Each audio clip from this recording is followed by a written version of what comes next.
The story of Joseph, Part 1. After Jacob came back to the land of Canaan with his 11 sons, another son was born to him, the second child of his wife Rachel, whom Jacob loved so well. But soon after the baby came, his mother Rachel died, and Jacob was filled with sorrow. Even to this day you can see the place where Rachel was buried, on the road between Jerusalem and Bethlehem. Jacob named the child whom Rachel left Benjamin, and now Jacob had 12 sons.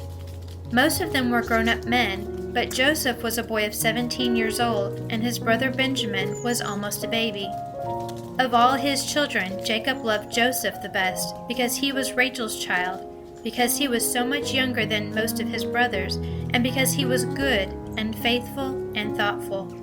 Jacob gave to Joseph a robe or coat of bright colors, made somewhat like a long cloak with wide sleeves. This was a special mark of Jacob's favor to Joseph, and it made his older brothers envious of him. Then, too, Joseph did what was right, while his older brothers often did very wrong acts, of which Joseph sometimes told their father, and this made them very angry at Joseph. But they hated him still more because of 2 strange dreams he had, and of which he told them. He said one day, "Listen to this dream that I have dreamed. I dreamed that we were out in the field binding sheaves, when suddenly my sheaf stood up, and all of your sheaves came around it and bowed down to my sheaf." And they said scornfully, "Do you suppose that the dream means that you will sometime rule over us, and that we shall bow down to you?" Then a few days after, Joseph said, "I have dreamed again. This time I saw in my dream the sun and the moon and the 11 stars all come and bow to me." And his father said to him, "I do not like you to dream such dreams. Shall I and your mother and your brothers come and bow down before you as if you were a king?" His brothers hated Joseph and would not speak kindly to him, but his father thought much of what Joseph had said. At one time, Joseph's 10 brothers were taking care of the flock in the fields near Shechem, which was nearly 50 miles from Hebron, where Jacob's tents were spread. And Jacob wished to send a message to his sons, and he called Joseph and said to him, "Your brothers are near Shechem with the flock. I wish that you would go to them and take a message, and find if they are well and if the flocks are doing well, and bring me word from them." That was quite an errand, for a boy to go alone all over the country and find his way for 50 miles and then to walk home again. But Joseph was a boy who could take care of himself and could be trusted. So he went forth on his journey, walking northward over the mountains, past Bethlehem and Jerusalem and Bethel, though we are not sure those cities were then built, except Jerusalem, which was already a strong city. When Joseph reached Shechem, he could not find his brothers, for they had taken their flocks to another place. A man met Joseph wandering in the field and asked him, "Whom are you seeking?" Joseph said, "I am looking for my brothers, the sons of Jacob. Can you tell me where I will find them?" And the man said, "They are at Dothan, for I heard them say that they were going there." Then Joseph walked over the hills to Dothan, which was 15 miles further, and his brothers saw him afar off coming toward them. They knew him by his bright garment, and one said to another, "Look, that dreamer is coming. Come, let us kill him, and throw his body into a pit, and tell his father that some wild beast has eaten him, and then we will see what becomes of his dreams." One of his brothers, whose name was Reuben, felt more kindly toward Joseph than the others. He said, "Let us not kill him, but let us throw him into this pit in the wilderness and leave him there to die."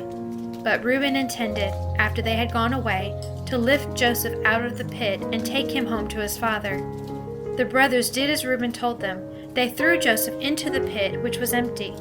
He cried and begged them to save him, but they would not. They calmly sat down to eat their dinner on the grass, while their brother was calling to them from the pit. After the dinner, Reuben chanced to go to another part of the field, so that he was not at hand when a company of men passed by with their camels, going to Gilead on the east of the river Jordan to Egypt, to sell spices and fragrant gum from the trees to the Egyptians. Then Judah, another of Joseph's brothers, said, "What good will it do us to kill our brother? Would it not be better for us to sell him to these men and let them carry him away? After all, he is our brother, and we would better not kill him." His brothers agreed with him, so they stopped the men who were passing and drew up Joseph from the pit, and for 20 pieces of silver they sold Joseph to these men, and they took him away with them down to Egypt. After a while, Reuben came to the pit where they had left Joseph and looked into it, but Joseph was not there. Then Reuben was in great trouble, and he came back to his brothers saying, "The boy is not there. What shall I do?" Then his brothers told Reuben what they had done, and they all agreed to deceive their father. They killed one of the goats and dipped Joseph's coat in its blood, and they brought it to their father, and they said to him, "We found this coat out in the wilderness. Look at it, father, and tell us if you think it was the coat of your son." And Jacob knew it at once. He said, "It is my son's coat. Some wild beast has eaten him. There is no doubt that Joseph has been torn in pieces." And Jacob's heart was broken over the loss of Joseph, all the more because he had sent Joseph alone on the journey through the wilderness. They tried to comfort him, but he would not be comforted. He said, "I will go down to the grave, mourning for my poor lost son." So the old man sorrowed for his son Joseph, and all the time his wicked brothers knew that Joseph was not dead, but they would not tell their father the dreadful deed that they had done to their brother in selling him as a slave. The men who bought Joseph from his brothers were called Ishmaelites because they belonged to the family of Ishmael, who, you remember, was the son of Hagar, the servant of Sarah. These men carried Joseph southward over the plain which lies beside the great sea on the west of Canaan, and after many days they brought Joseph to Egypt. How strange it must seem to the boy who had lived in tents to see the great river Nile, and the cities thronged with people, and the temples and the mighty pyramids. The Ishmaelites sold Joseph as a slave to a man named Potiphar, who was an officer in the army of Pharaoh, the king of Egypt. Joseph was a beautiful boy, and cheerful and willing in his spirit, and able in all that he undertook, so that his master Potiphar became very friendly to him, and after a time he placed Joseph in charge of his house and everything in it. For some years Joseph continued in the house of Potiphar, a slave in name, but in reality the master of all his affairs, and ruler over his fellow servants. But Potiphar's wife, who at first was very friendly to Joseph, afterward became his enemy, because Joseph would not do wrong to please her. She told her husband falsely that Joseph had done a wicked deed. Her husband believed her and was very angry at Joseph and put him in the prison with those who had been sent to the place for breaking the laws of the land. How hard it was for Joseph to be charged with a crime when he had done no wrong, and to be thrust into a dark prison among wicked people. But Joseph had faith in God, that at some time all would come out right, and in the prison he was cheerful and kind and helpful, as he had always been. The keeper of the prison saw that Joseph was not like the other men around him, and he was kind to Joseph.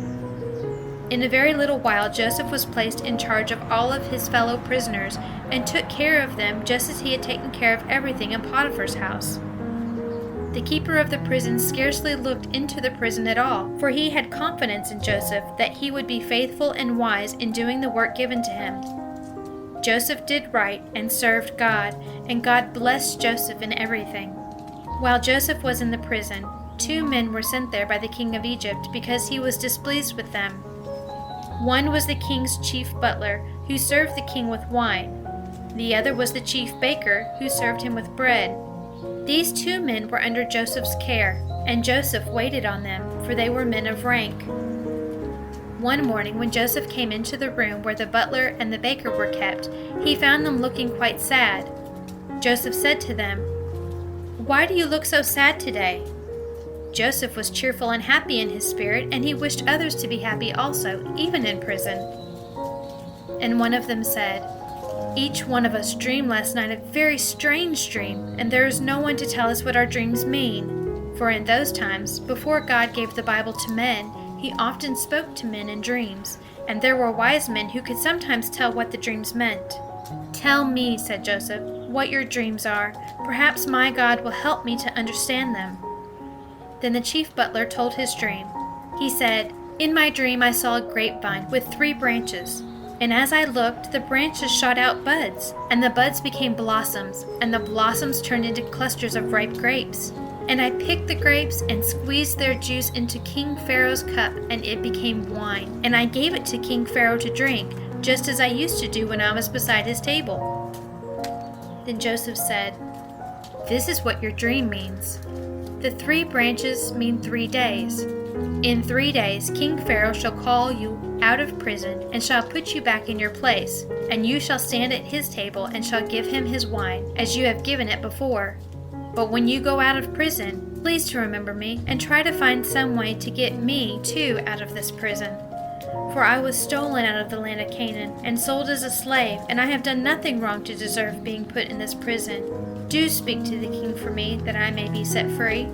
Of course, the chief butler felt very happy to hear that his dream had so pleasant a meaning, and the chief baker spoke, hoping to have an answer as good. "In my dream," said the baker, "there were 3 baskets of white bread on my head, one above another, and on the topmost basket were all kinds of roasted meat and food for Pharaoh, and the birds came and ate the food from the baskets on my head." And Joseph said to the baker, "This is the meaning of your dream, and I am sorry to tell it to you. The 3 baskets are 3 days. In 3 days, by order of the king, you shall be lifted up and hanged upon a tree, and the birds shall eat your flesh from your bones as you are hanging in the air." And it came to pass just as Joseph had said. 3 days after that, King Pharaoh sent his officers to the prison. They came and took out both the chief butler and the chief baker. The baker they hung up by his neck to die, and left his body for the birds to pick in pieces. The chief butler they brought back to his old place, where he waited at the king's table, and handed him his wine to drink. You would have supposed that the butler would remember Joseph, who had given him the promise of freedom and had shown such wisdom. But in his gladness he forgot all about Joseph, and 2 full years passed by while Joseph was still in prison, until he was a man 30 years old. But one night King Pharaoh himself dreamed a dream, in fact 2 dreams in one. And in the morning he sent for all the wise men of Egypt and told to them his dreams. But there was not a man who could give the meaning of them. And the king was troubled, for he felt that the dreams had some meaning which it was important for him to know. Then suddenly the chief butler, who was by the king's table, remembered his own dream in the prison 2 years before, and remembered too the young man who had told its meaning so exactly. And he said, "I do remember my faults this day. 2 years ago King Pharaoh was angry with his servants, with me and the chief baker, and he sent us to the prison. While we were in the prison, one night each of us dreamed a dream, and the next day a young man in the prison, a Hebrew from the land of Canaan, told us what our dreams meant. And in 3 days they came true, just as the young Hebrew had said. I think that if this young man is in the prison still, he could tell the king the meaning of his dreams." You notice that the butler spoke of Joseph as a Hebrew. The people of Israel, to whom Joseph belonged, were called Hebrews as well as Israelites.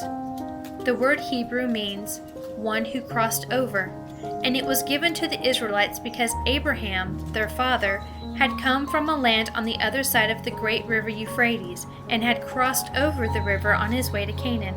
Then King Pharaoh sent in haste to the prison for Joseph, and Joseph was taken out, and he was dressed in new garments, and was led in to Pharaoh in the palace. And Pharaoh said, "I have dreamed a dream, and there is no one who can tell what it means. And I have been told that you have power to understand dreams and what they mean." And Joseph answered Pharaoh, "The power is not in me, but God will give Pharaoh a good answer. What is the dream that the king has dreamed?" "In my first dream," said Pharaoh, "I was standing by the river, and I saw 7 fat and handsome cows come up from the river to feed in the grass.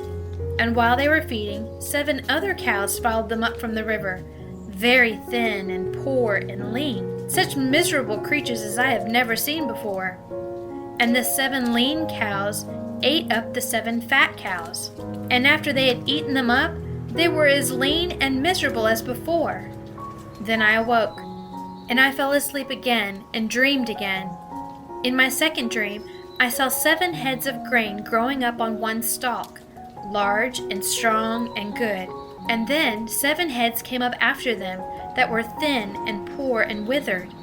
And the 7 thin heads swallowed up the 7 good heads, and afterward were as poor and withered as before.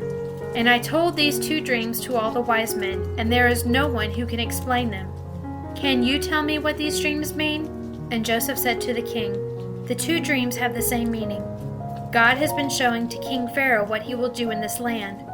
The 7 good cows mean 7 years, and the 7 good heads of grain mean the same 7 years. The 7 lean cows and the 7 thin heads of grain also mean 7 years. The good cows and the good grain mean 7 years of plenty, and the 7 thin cows and thin heads of grain mean 7 poor years. There are coming upon the land of Egypt 7 years of such plenty as have never been seen, when the fields shall bring greater crops than ever before, and after those years shall come 7 years when the fields shall bring no crops at all, and then, for 7 years, there shall be such need that the years of plenty will be forgotten, for the people will have nothing to eat. Now, let King Pharaoh find some man who is able and wise, and let him set this man to rule over the land. And during the 7 years of plenty, let a part of the crops be put away for the years of need. If this shall be done, then when the years of need come, there will be plenty of food for all the people, and no one will suffer, for all will have enough. And King Pharaoh said to Joseph, Since God has shown you all this, there is no other man as wise as you. I will appoint you to do this work, and to rule over the land of Egypt. All the people shall be under you. Only on the throne of Egypt I will be above you. And Pharaoh took from his own hand the ring which held his seal, and put on Joseph's hand, so that he could sign for the king and seal in the king's place. And he dressed Joseph in robes of fine linen, and put around his neck a gold chain. And he made Joseph ride in a chariot which was next in rank to his own. And they cried out before Joseph, Bow the knee! And thus Joseph was ruler over all the land of Egypt.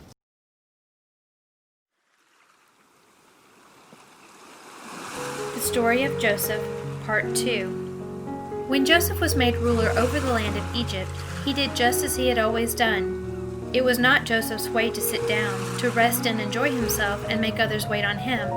He found his work at once and began to do it faithfully and thoroughly.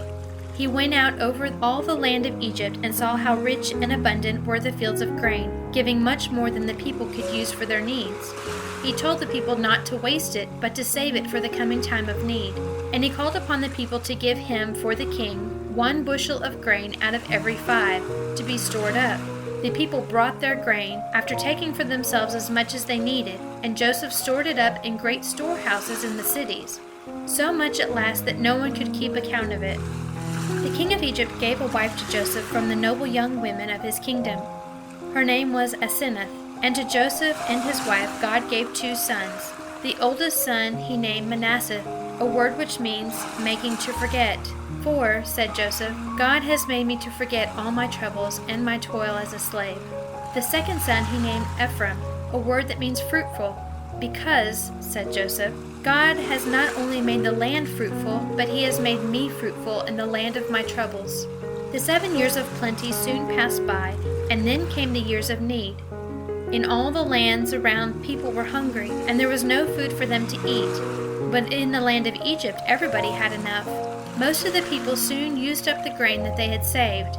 Many had saved none at all, and they cried to the king to help them. Go to Joseph, said King Pharaoh, and do whatever he tells you to do. Then the people came to Joseph, and Joseph opened the storehouses, and sold to the people all the grain that they wished to buy. And not only the people of Egypt came to buy grain, but people of all the lands around as well, for there was great need and famine everywhere. And the need was as great in the land of Canaan, where Jacob lived, as in other lands. Jacob was rich in flocks and cattle, and gold and silver, but his fields gave no grain, and there was danger that his family and his people would starve. And Jacob, who is now called Israel also, heard that there was food in Egypt, and he said to his sons, Why do you look at each other asking what to do to find food? I have been told that there is grain in Egypt. Go down to that land and take money with you and bring grain, so that we may have bread and may live. Then the 10 older brothers of Joseph went down to the land of Egypt. They rode upon asses, for horses were not much used in those times, and they brought money with them. But Jacob would not let Benjamin, Joseph's younger brother, go with them, for he was all the more dear to his father now that Joseph was no longer with him, and Jacob feared that harm might come to him. Then Joseph's brothers came to Joseph to buy food. They did not know him, grown up to be a man, dressed as a prince, and seated on a throne. Joseph was now nearly 40 years old, and it had been almost 23 years since they had sold him. But Joseph knew them all as soon as he saw them. He wished to be sharp and stern with them, not because he hated them, but because he wished to see what their spirit was, and whether they were as selfish and cruel and wicked as they had been in other days. They came before him and bowed with their faces to the ground. Then, no doubt, Joseph thought of the dream that had come to him while he was a boy, of his brother's sheaves bending down around his sheep. He spoke to them as a stranger, as if he did not understand their language, and he had their words explained to him in the language of Egypt. "Who are you, and from what place do you come?" said Joseph in a harsh, stern manner. They answered him very meekly, "We have come from the land of Canaan to buy food." "No," said Joseph. "I know what you have come for. You have come as spies to see how helpless the land is, so that you can bring an army against us and make war on us." "No, no," said Joseph's 10 brothers. "We are no spies. We are the sons of one man who lives in the land of Canaan, and we have come for food because we have none at our home." "You say that you are the sons of one man. Who is your father? Is he living? Have you any more brothers? Tell me all about yourselves." And they said, "Our father is an old man in Canaan. We did have a younger brother, but he was lost. And we have one brother still who is the youngest of all, but his father could not spare him to come with us." "No," said Joseph. "You are not good, honest men. You are spies. I shall put you all in prison, except one of you, and he shall go and bring that youngest brother of yours. And when I see him, then I will believe that you tell the truth." So Joseph put all 10 men in prison and kept them under guard for 3 days. Then he sent for them again. They did not know that he could understand their language, and they said to each other, while Joseph heard but pretended not to hear, "This has come upon us because of the wrong that we did to our brother Joseph more than 20 years ago. We heard him cry and plead with us when we threw him into the pit, and we would not have mercy on him. God is giving us only what we have deserved." And Reuben, who had tried to save Joseph, said, "Did I not tell you not to harm the boy, and you would not listen to me? God is bringing our brother's blood upon us all." When Joseph heard this, his heart was touched, for he saw that his brothers were really sorry for the wrong that they had done to him. He turned away from them so that they could not see his face, and he wept. Then he turned again to them and spoke roughly as before, and said, "This I will do, for I serve God. I will let you all go home except one man. One of you I will shut up in prison, but the rest of you can go home and take food for your people. And you must come back and bring your youngest brother with you, and I shall know then that you have spoken the truth."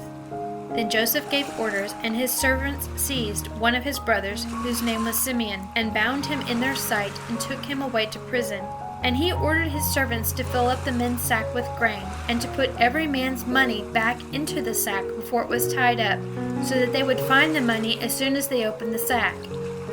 Then the men loaded their asses with the sacks of grain and started to go home, leaving their brother Simeon a prisoner. When they stopped on the way to feed their asses, one of the brothers opened his sack, and there he found his money lying on the top of the grain. He called out to his brothers, "See, here is my money given again to me!" And they were frightened, but they did not dare to go back to Egypt and meet the stern ruler of the land. They went home and told their old father all that had happened to them, and how their brother Simeon was in prison and must stay there until they should return, bringing Benjamin with them.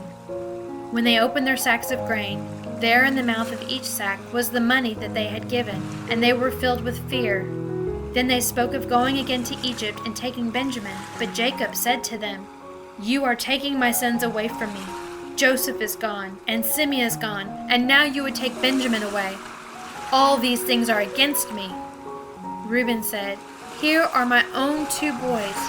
You may kill them if you wish, in case I do not bring Benjamin back to you." But Jacob said, "My youngest son shall not go with you. His brother is dead, and he alone is left to me. If harm should come to him, it would bring down my gray hairs with sorrow to the grave." The food which Jacob's sons had brought from Egypt did not last long, for Jacob's family was large. Most of his sons were married and had children of their own, so that the children and grandchildren were 66, besides the servants who waited on them and the men who cared for Jacob's flocks. So around the tent of Jacob was quite a camp of other tents and an army of people. When the food that had come from Egypt was nearly eaten up, Jacob said to his sons, "Go down to Egypt again and buy some food for us." And Judah, Jacob's son, the man who years before had urged his brothers to sell Joseph to the Ishmaelites, said to his father, "It is of no use for us to go to Egypt unless we take Benjamin with us. The man who rules in that land said to us, 'You shall not see my face unless your youngest brother be with you.'" And Israel said, "Why did you tell the man that you had a brother? You did me great harm when you told him." "Why," said Jacob's sons, "we could not help telling him. The man asked us all about our family. 'Is your father yet living? Have you any more brothers?' And we had to tell him, his questions were so close. How should we know that he would say, 'Bring your brother here for me to see him'?" And Judah said, "Send Benjamin with me, and I will take care of him. I promise you that I will bring him safely home. If he does not come back, let me bear the blame forever. He must go, or we shall die for want of food, and we might have gone down to Egypt and come home again if we had not been kept back." And Jacob said, "If he must go, then he must. But take a present to the man, some of the choicest fruits of the land, some spices and perfumes and nuts and almonds, and take twice as much money, besides the money that was in your sacks. Perhaps that was a mistake when the money was given back to you. And take your brother Benjamin, and may the Lord God make the man kind to you, so that he will set Simeon free and let you bring Benjamin back.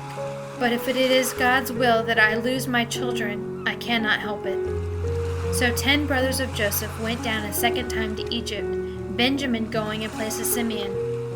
They came to Joseph's office, the place where he sold grain to the people, and they stood before their brother and bowed as before.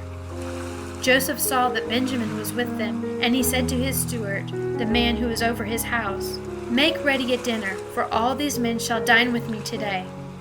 When Joseph's brothers found that they were taken into Joseph's house, they were filled with fear. They said to each other, "We have been taken here on account of the money in our sacks. They will say that we have stolen it, and then they will sell us all for slaves."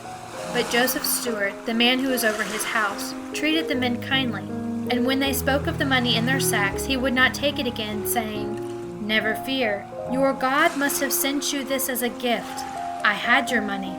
The stewards received the men into Joseph's house and washed their feet according to the custom of the land. And at noon, Joseph came in to meet them. They brought him the present from their father, and again they bowed before him with their faces to the ground. And Joseph asked them if they were well, and said, "Is your father still living, the old man of whom you spoke? Is he well?" And they said, "Our father is well, and he is living." And again they bowed to Joseph. And Joseph looked at his youngest brother Benjamin, the child of his own mother Rachel, and said, "Is this your youngest brother of whom you spoke to me? God be gracious unto you, my son." And Joseph's heart was so full that he could not keep back the tears. He went in haste to his own room and wept there. Then he washed his face and came out again, and ordered the table to be set for dinner. They set Joseph's table for himself as the ruler, and another table for his Egyptian officers, and another for the 11 men from Canaan. For Joseph had brought Simeon out of the prison and had given him a place with his brothers. Joseph himself arranged the order of the seats for his brothers, the oldest at the head, and all in order of age down to the youngest. The men wondered at this and could not see how the ruler of Egypt could know the order of their ages. And Joseph sent dishes from his table to his brothers, and he gave to Benjamin 5 times as much as to the others. Perhaps he wished to see whether they were as jealous of Benjamin as in other days they had been toward him. After dinner, Joseph said to his steward, "Fill the men's sacks with grains, as much as they can carry, and put each man's money in his sack, and put my silver cup in the sack of the youngest, with his money." The steward did as Joseph had said, and early in the morning the brothers started to go home. A little while afterward, Joseph said to his steward, "Hasten, follow after the men from Canaan, and say, 'Why have you wronged me after I had treated you kindly? You have stolen my master's silver cup out of which he drinks.'" The steward followed the men and overtook them and charged them with stealing. And they said to him, "Why should you talk to us in this manner? We have stolen nothing. Why, we brought back to you the money that we found in our sacks. And is it likely that we would steal from your lord his silver or gold? You may search us, and if you find your master's cup on any of us, let him die, and the rest of us may be sold as slaves." Then they took down the sacks from the asses and opened them, and in each man's sack was his money for the second time. And when they came to Benjamin's sack, there was the ruler's silver cup. Then, in greatest sorrow, they tied up their bags again and laid them on the asses and came back to Joseph's palace. And Joseph said to them, "What wicked thing is this that you have done? Did you not know that I would surely find out your deeds?" Then Judah said, "Oh, my lord, what can we say? God has punished us for our sins, and now we must all be slaves, both we that are older and the younger in whose sack the cup was found." "No," said Joseph, "only one of you is guilty, the one who has taken away my cup. I will hold him as a slave, and the rest of you can go home to your father." Joseph wished to see whether his brothers were still selfish and were willing to let Benjamin suffer if they could escape. Then Judah, the very man who had urged his brothers to sell Joseph as a slave, came forward and fell at Joseph's feet and pleaded with him to let Benjamin go. He told again the whole story, how Benjamin was the one whom his father loved the most of all of his children, now that his brother was lost. He said, "I promised to bear the blame if this boy was not brought home in safety. If he does not go back, it will kill my poor old father who has seen much trouble. Now, let my youngest brother go home to his father, and I will stay here as a slave in his place." Joseph knew now what he had longed to know, that his brothers were no longer cruel and selfish, but one of them was willing to suffer so that his brother might be spared. And Joseph could no longer keep his secret, for his heart longed after his brothers, and he was ready to weep again with tears of love and joy. He sent all of his Egyptian servants out of the room so that he might be alone with his brothers. And then he said, "Come near to me, I wish to speak with you." And they came near, wondering. Then Joseph said, "I am Joseph. Is my father really alive?" How frightened his brothers were as they heard these words spoken in their own language by the ruler of Egypt, and for the first time knew that this stern man who had their lives in his hand was their own brother whom they had wronged. Then Joseph said again, "I am Joseph, your brother, whom you sold into Egypt. But do not feel troubled because of what you did, for God sent me before you to save your lives. There have been already 2 years of need and famine, and there are to be 5 years more, when there shall neither be plowing of the fields nor harvest. It was not you who sent me here, but God, and He sent me here to save your lives. God has made me like a father to Pharaoh and ruler over all the land of Egypt. Now I wish you to go home and to bring down to me my father and all his family." Then Joseph placed his arms around Benjamin's neck and kissed him and wept upon him. And Benjamin wept on his neck. And Joseph kissed all of his brothers to show them that he had fully forgiven them. And after that his brothers began to lose their fear of Joseph and talked with him more freely. Afterward Joseph sent his brothers home with good news and rich gifts and abundant food. He sent also wagons in which Jacob and his sons' wives and their little ones of the family might ride from Canaan down to Egypt. And Joseph's brothers went home happier than they had been for many years. End of chapter 7. Recording by Maggie Travers.